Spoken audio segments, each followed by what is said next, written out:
Hello friends, कैसे हो आप। किड्स टीचिंग चैनल में आपका हार्दिक अभिनंदन है।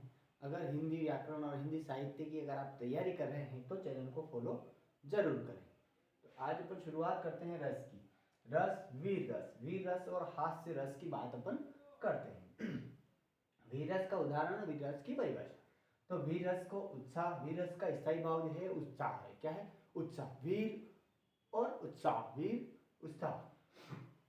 युद्ध अभाव, युद्ध लड़ने की स्थिति। कौन सी? लड़ने की स्थिति। युद्ध अभाव, कठिन कार्य करने के लिए मन में जो उत्साह भाव जागृत होता है उसे वीर रस कहते की उत्पत्ति होती है। उससे वीर रस की उत्पत्ति होती है। कहीं लड़ाई हो रही है और कोई कठिन कार्य हो रहा है, धक्का लगाना पड़ रहा है, जोर आ रहा है, गुस्सा आ रहा है, तो उसको, उस जो स्थिति होती है उसको, वहां पर जो स्थिति, जो मन में भाव उत्पन्न होते हैं उनको उत्पत्ति होती है, उनको वीर रस कहते हैं। वीर का स्थायी भाव होता है उत्साह।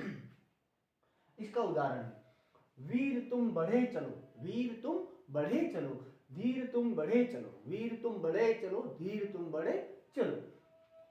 सामने पहाड़ हो, सिंह की दहाड़ हो। सामने पहाड़ हो और सिंह की दहाड़ हो, ये कविता है, वीर रस की कविता है।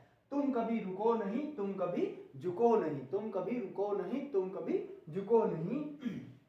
ये कविता है, इसमें वीर रस अपने को दिखाई दे रहा है। कह रहा है पहाड़ पर चढ़ जाओ, तुम पहाड़ पर चढ़ जाओ, गुस्सा करके चढ़ जाओ पहाड़ पर।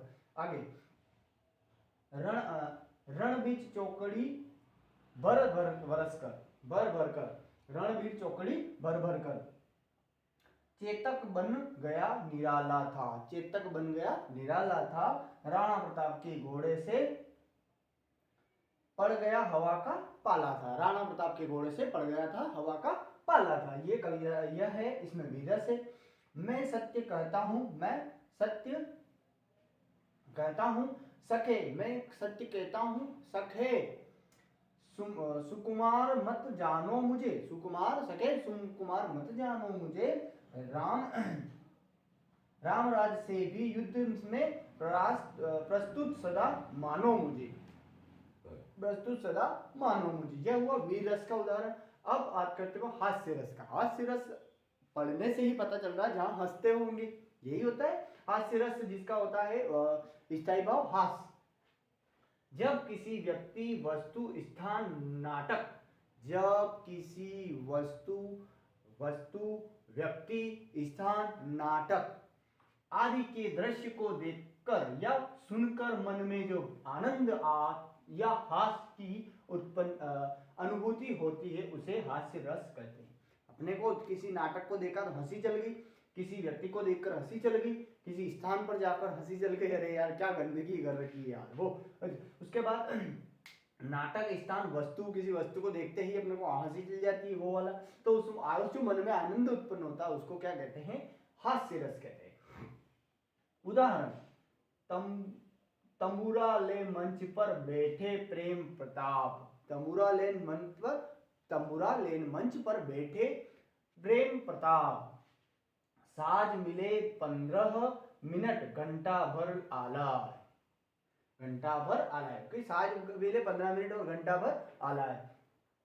उसके बाद घंटा भर आलाय, राग में राग मारा गोता, राग में मारा गोता, धीरे धीरे सिखत चुके थे सारे श्रोता। कि राग में, वहां पे एक मंच था, उस पर लोग बैठे, बैठे तो थोड़ी, राग जो वाद्य यंत्र थे वो कम थे, घंटा भर तक राग किए और फिर धीरे धीरे उन्होंने राग में सीख लिया, राग के सागर में गमगवता लगा लिया। आधा पात बबुल का तामे तनिक पिसान, आधा पात बबुल का तामे तनिक पिसान, लाल जी करने चले छठे समाते से दान, लाल जी कर चले छठे समा से दान। उसके बाद पुनि पुनि मुनि उकसाही, पुनि पुनि मुनि उकसाही, अकुलाही, अकुलाही, देश की दशा हर जन मुस्काई, देश की दशा हर जन मुस्काई। ये इस तरह से अपनों ने हास्य रस के उदाहरण भी पढ़े और हास्य रस की परिभाषा भी पढ़ी। हास्य रस जब हंसते हैं, और वीर रस अपने को पढ़ते ही वीर गुस्सा आता है, इसको हास्य रस या हास्य, इसका स्थायी भाव है और उत्साह इसका विस्थायी भाव वीर का। वीडियो अगर पसंद आए तो लाइक शेयर सब्सक्राइब और अपने जितने भी स्टडी ग्रुप है उसमें लिंक को शेयर करना न भूलें।